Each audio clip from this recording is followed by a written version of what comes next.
I think this is really interesting. It's really interesting that Quad has brought back their iconic Quad 33 preamp and the 303 power amp, and there's new versions of these electronics. Now, the original 33 and 303 debuted all the way back in 1967, and both remained in production well into the 80s, up to like 1985. But now they are completely reimagined and back in action. And I signed up to do this review because I actually didn't have any history with the original 33 and 303. I admired them from afar, but not enough to actually take the plunge and buy them back in the good old days. You can definitely see the roots. The roots are definitely showing in the new ones. You see where these came from, but they sound like thoroughly modern components to me. They do not sound vintage. I love it that both the 33 and the 303 are unusually compact. I don't know if this shows up in pictures, but I'll say this, that the preamp, the 33, is just over 10 inches wide, and the power amp is actually less than 5 inches wide. So they will fit on a shelf nicely side by side. Now those heat sinks on the 303, they run cool to the touch. This is a Class AB design, by the way. It's rated at 49.5 watts per channel into 8 ohms.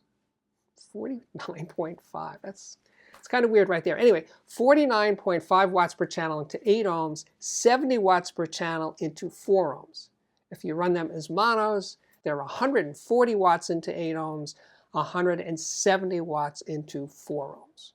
On the back side of the 303, you'll see it has XLR and RCA inputs. Now I'm going to turn my attention to the 33 preamplifier and say, I love the way this thing looks. I like the 303, but the 33 with that orange backlit display. Oh, by the way, the knob feel is very, very sweet. Nice going on knob feel. And then there's other flat knobs there.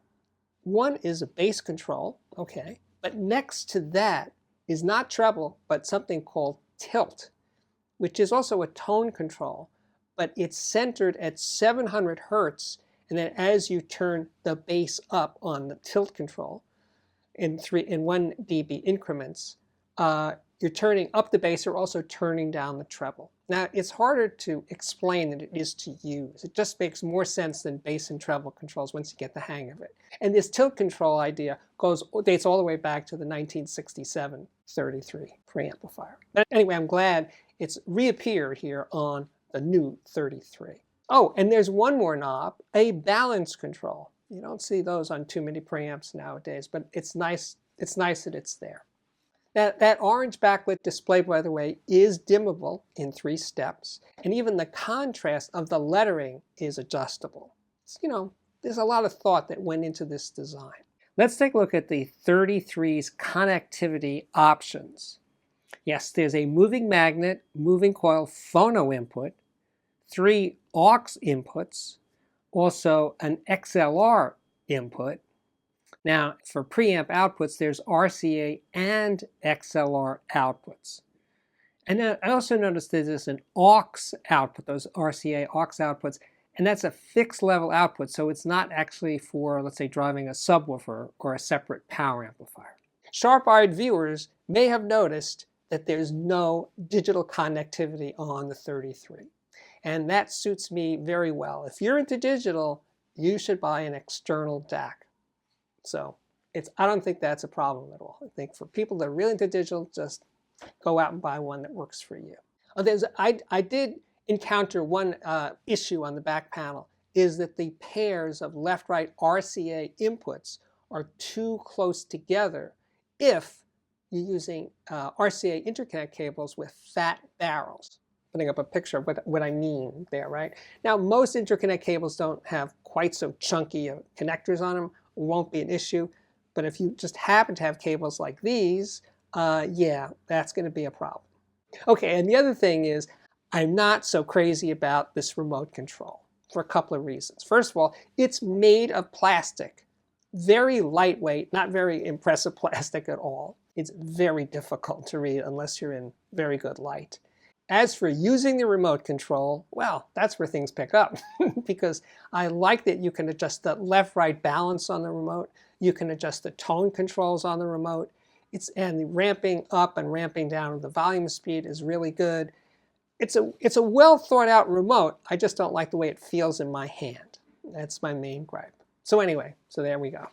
Both of these components come with a 3-year warranty, and the price each is $1,599. And they are, I think this is obvious, but they are sold separately. You can buy just the preamp or just the power amp. You don't need to buy both of them at the same time. So I got to step back for a second and point out that the build quality of the chassis of both the 33 and the 303 is exceptional for these prices, for $1,599 each. These are, you wrap your hand against these things, they feel well put together. Absolutely, I don't know of anything near their price that's built as well as these two. Now, as for the music part of this review, I started with this.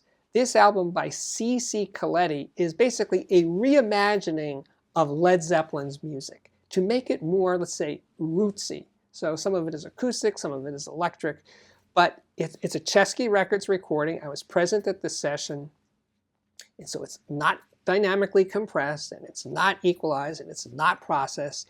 And this is done with one stereo microphone, a binaural head actually. And so there's not a separate microphone on the singer, C.C. Coletti. No, she had to sing really loud, and she had no problem doing that. So to hear this kind of music without compression and equalization and processing, all that stuff, is really extraordinary. Now, I would say, honestly, right up front, I think this album isn't as consistent as I would have hoped. You know, from one song to the next song. Some songs work better than others in this context of recording them this way, live to 2-track. But the best part of it is exceptional. Because if you could mentally compare this to Led Zeppelin's versions of these songs, the Led Zeppelin recordings sound awfully squished, to use a technical word. So the thing about playing music, especially music like this that isn't dynamically compressed, is that it works best when you play it loud or loud-ish. I mean, I was playing it at 80, 85 dB peaks, and that's when it works best. And to keep it in a, let's say, a UK kind of mood, I was using these new Falcon acoustic speakers. They're called the F50, and I'm going to be doing a review on them shortly. But I'm playing this music and I'm digging it. It's like, it sounded so vital, so alive. And C.C. Coletti, yeah, she can really belt out these tunes. And the whole rhythm thing going on in that track, which I will mangle this name totally, but the Braun Wire Stomp, oh man, it is just so good. I think you can stream this album on various places or find a CD. This is from 15 years ago or so, maybe longer. But anyway, it's great music. It's a great reinterpretation of Led Zeppelin. If that piques your interest, try to find that somewhere. But as for what the 33-303 were contributing to this extravaganza was, these are highly transparent, really clean sounding electronics. Good tonal balance, but it was really about vivid, like you are there sound.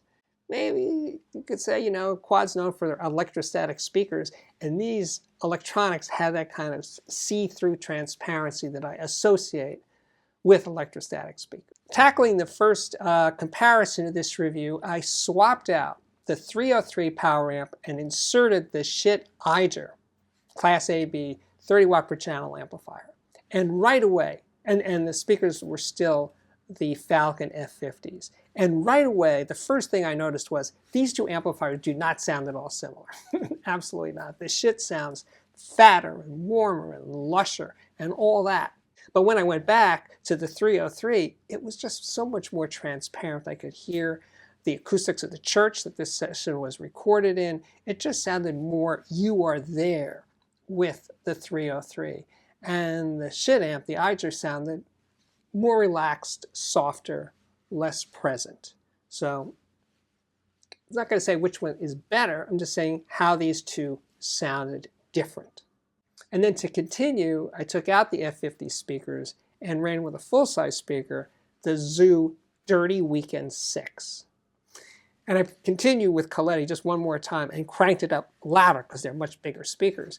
And I was like, yeah, and this is with the 303, just rocking, hitting it really hard, and it just opened up. That's what's so great about music that isn't dynamically compressed, is that contrast in the recording between the soft parts of the music and the really loud parts of the music. It just comes through so well.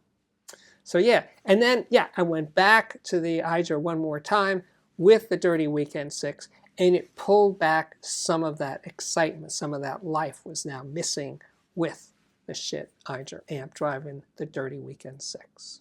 And you know what? It's a more soulful, fleshed out sound. And when I go to the 303, it's definitely leaner. It's going one way or another, but you could hear the spaces between the instruments, all that kind of stuff. I really just think that the 303 is a much more transparent, pure sounding piece than the Schiit Eiger. To continue, I wanted to compare the 33 with my reference solid state preamp, which is the Pass Labs HPA-1. And the music was this live recording by the Bill Evans Trio in 1963. And it is a really good sounding recording. And I'm going back and forth between the 33 and the HPA-1, and I'm thinking, they actually sound almost the same. It's kind of weird, like, I don't know. And you know, the Pass is a far more expensive preamplifier, but yet, I don't know, the 33 was definitely more than holding its own. I was very impressed. And I played other recordings and stuff. And yes, as I continued to listen and really went back and forth, I heard certain things that the Pass did better in terms of like separation and hearing depth and soundstage and the piano transients and the bass woodiness and detail, all that stuff was, I don't know, 10% better with the Pass than the 33. But overall, it was a pretty close contest. And for that, I was, yeah, this is good. Now, the next thing I did, though, was I wanted to get into the phono section of this preamplifier, right? And I'm using moving coil cartridges, the Dynavector XX2 and also the Audiophiliac Cadenza Blue low output moving coil cartridges. I had the phono preamp set to the moving coil section. And my takeaway was, this preamplifier doesn't have enough gain, meaning I had to turn it up a lot and it was kind of noisy. And I'm messing around, I'm changing things around, and I kept coming back to, no, it doesn't do it. Now, the gain spec is 60, I think it's 65 dB. It should have been enough. I don't understand why it wasn't better, but it wasn't. When I went to the moving magnet input and I played that, yeah, it was fine. So I'm not so sure that I can give a passing grade to the phono preamp, but there may have been an issue, but I couldn't figure out what it was. I had better luck when I listened to headphones. I listened to a variety of headphones with the 33. I was using my Sennheiser Mass Drop headphones, this Ukrainian-made headphone called Veyroom, which was fantastic. It's a planar magnetic headphone. I think it sells for like $400. Really, really good. And I also use my reference headphone, which is an Audeze LCD3, recent one. And I gotta say, I was very, very impressed with the 33 headphone amplifier output. It sounded fantastic, had enough gain, and was very clear, just like got out of the way. So it sounded like a really nice headphone amplifier. So thumbs up on that regard.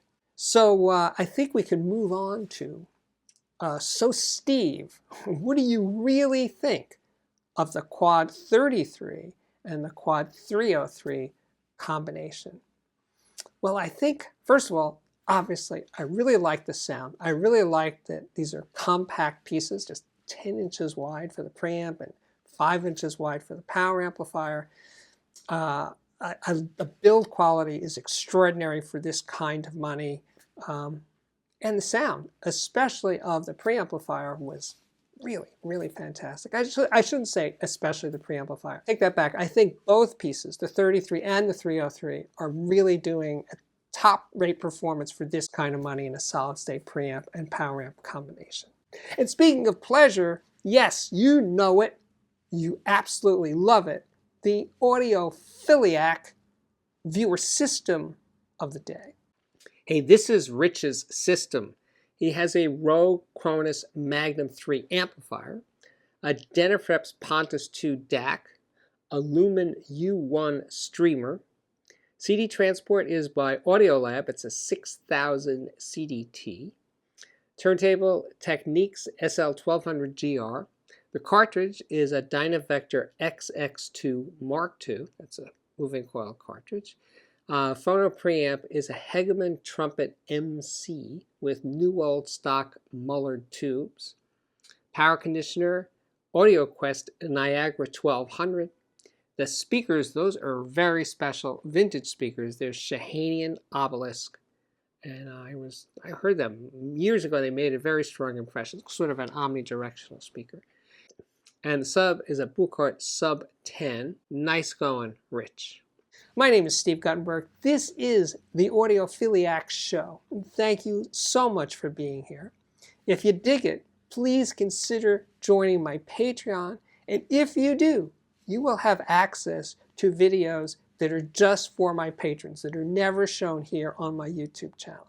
And this started about a year ago, so there's lots of those videos already in the queue on the Patreon site. So please consider joining the Patreon. You can join for a few bucks a month, up to $50 or $100 a month. And the top 2 levels, you and I will have a one-on-one conversation every month at the beginning of the month. And I so look forward to doing those. Anyway, my work here is at last complete. Thank you again for watching, and I really do hope to see you back here again very, very soon. Bye-bye.